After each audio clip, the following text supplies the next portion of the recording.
ሰላም ጤና ይስጥልን የተከበራችሁ አድማጮቻችን የሰዓቱን ሰበርና አበይት መረጃዎች ይዤ ቀርብ ያለው በቅድሚያ አርዕስቶቹን አማራን በአንድ ሳምንት ሱሪ አስወልቃለሁ ብሎ የገባው አብይ መራሹ የብልጽግና ሰራዊት ግራ ቀደም ላይ ወደ አፈርነት ተቀይሯል። በርካታ ቁጥር ያለው ኃይል በመያዝ ወደ ግራ ቀደምን የተንቀሳቀሰውን አገዛዙ በደረሰበት ተከታታይ ምት በርካታ ኃይሉን አጥቷል። ጀግኖቹ ፋኖቻችን ግራ ቀደም ላይ ምሽጉን የነበረውን የአገዛዙን ሰራዊት በአራት ማዕዘን ከበባ ውስጥ በማስገባት መውጫ እንዳይኖረው በማድረግ እድል የቀናውን እጅ እንዲሰጥ እምቢ ያለው ወደ ላይኛው እንዲሸኝ አድርገውታል። ጉዳዩን በዝርዝር ይዘነዋል። በሌላ በኩልም ሰበር የጥንቃቄ መልእክት ደርሶናል። የአፋብኃ ምኒልክ ዕዝና ሳምነው ዕዝ አሃዶች በጥምረት በተለያዩ ግንባሮች ታላቅ ድል ተጎናጸፉ። ምኒልክ ዕዝ የልጅ ኢያሱ ኮር አሃዶችና ሳምነው ዕዝ ያዜ ዘርዓ ያዕቆብ ኩሩ ብሩኬ ደምሴ ክፍለ ጦር ምኒልክ ዕዝ የልጅ ኢያሱ ኮር አሃዶችና ሳምነው ዕዝ ያዜ ዘርዓ ያዕቆብ ኮር ብሩኬ ደምሴ ክፍለ ጦር አሃዶች በጥምረት የብልጽግና ሰራዊት ላይ በተለያዩ ግንባሮች ድልን ተጎናጽፈዋል።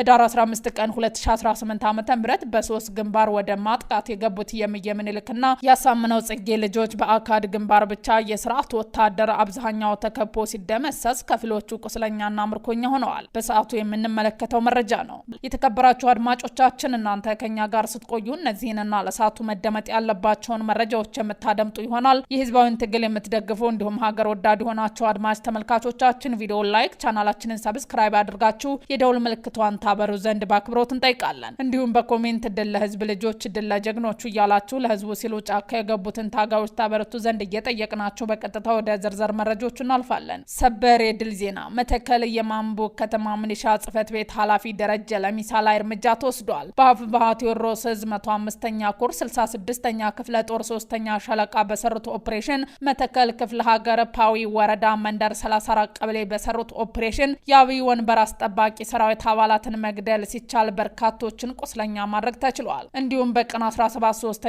ወር 2018 ዓ.ም ከወርቅ ሜዳ ወደ ፓዊ ከተማ በባጃጅ ሲንቀሳቀሱ የነበሩ 3 የአድማ ብተና አባላት በቁጥጥር ስር ውለዋል። እነሱም አንደኛ ገኔ ሽንታሁን፣ ሁለተኛ ተሻለ አረጋ፣ ሶስተኛ ደርበው አስማረ። በሌላ ዜና የቴዎድሮስ ዕዝ 105ኛ ኮር 66ኛ ክፍለ ጦር 5ኛ ሻለቃ አባል የሆነው ጀግና ፋኖ መተከል ክፍለ ሀገር ዳንጉር ወረዳ ባሞ ከተማ ሰርጎ በመግባት የማንቦክን ከተማ ሚሊሻ ጽህፈት ቤት ኃላፊ ደረጀ ለሚሳን ጨምሮ 2 የአድማ ብተና አባላትን መግደል ሲቻል 2 የአድማ ብተናን በማቁሰል በድል ተመልሷል። አማራን በአንድ ሳምንት ሱሪ አስወልቃለሁ ብሎ የገባው አብይ መራሹ የብልጽግና ሰራዊት ግራ ቀደም ላይ ወደ አፈርነት ተቀይሯል። በርካታ ቁጥር ያለው ኃይል በመያዝ ወደ ግራ ቀደምን የተንቀሳቀሰው አገዛዙ በደረሰበት ተከታታይ ምት በርካታ ኃይሉን አጥቷል። ጀግኖቹ ፋኖቻችን ግራ ቀደም ላይ ምሽጉ የነበረውን የአገዛዙ ሰራዊት በአራት ማዕዘን ከበባ ውስጥ በማስገባት መውጫ እንዳይኖረው በማድረግ እድል የቀናው እጅ እንዲሰጥ እምቢ ያለው ወደ ላይኛው እንዲሸኝ አድርገውታል። በዚህም አገዛዙ በደረሰበት ምት ግራ ቀደምን ለቆ ሲወጣ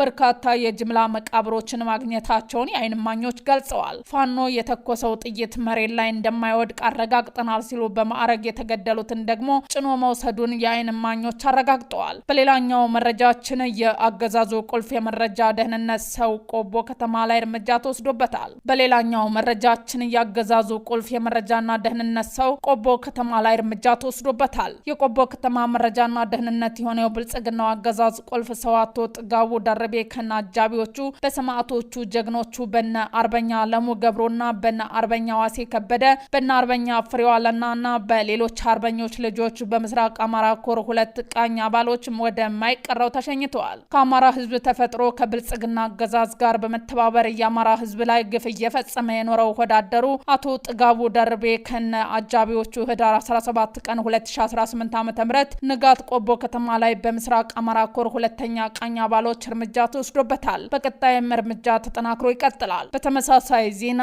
የአፋብኃ ምኒልክ ዕዝና ሳምነው ዕዝ አሃዶች በጥምረት በተለያዩ ግንባሮች ታላቅ ድል ተጎናጸፉ። ምኒልክ ዕዝ የልጅ ኢያሱ ኮር አሃዶችና ሳምነው ዕዝ ያጼ ዘርዓ ያዕቆብ ኮር ብሩኬ ደምሴ ክፍለ ጦር አሃዶች በጥምረት የብልጽግናን ሰራዊት ላይ በተለያዩ ግንባሮች ድልን ተጎናጽፈዋል። ህዳር 15 ቀን 2018 ዓ.ም በሶስት ግንባር ወደ ማጥቃት የገቡት የምኒልክና ያሳምነው ጽጌ ልጆች በአንድ ግንባር ብቻ የስርዓቱ ወታደር አብዛኛው ተከቦ ሲደመሰስ ከፊሎቹ ቁስለኛና ምርኮኛ ሆነዋል። በዚሁ ግንባር ከ10 በላይ ክላሽና በርካታ ተተኳሽ የተማረከ ሲሆን ምሽጉ በጀግኖቹ ተሰብሮ አገዛዙ ሲፈረጠጥ እየተከታተሉ እንደ ንብ እየነደፉት ነው። በሌላኛው በነጋሽ ግንባር ያለው ምሽግም በመከት ሻለቃ የተደረማመሰ ሲሆን አገዛዙ ሬሳውን እያዝረከረከ እየተማረከ ፈርጥጧል። በሌላኛው በፍርሴ ግንባርም ስበር ሻለቃዎች የአብይን ሆዳደር ውሃ እያስባሉ ሲሆን ነውር ጌጡ የሆነው ቡድን ከደሴ ተጨማሪ ኃይል የጨመረ ቢሆንም ኬላ ቦታዎችን በመያዝ በደፈጣ እያረባዩ ወደ መጣበት መልሰውታል። በዚህ የተበሳጨውና በእግረኛ ሰራዊቱ ብሎም በመካናይዝድ ውጤቱ ማምጣት የተሳነው አገዛዝ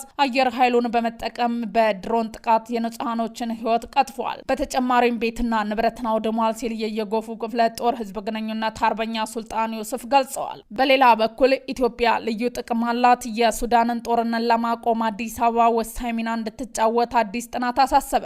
የቀጣናው ቀጥተኛ ተደራሽነትና የታሪክ ልምድ ኢትዮጵያ ቁልፍ ተዋናይ ያደርጋታል ይላል ጥናቱ።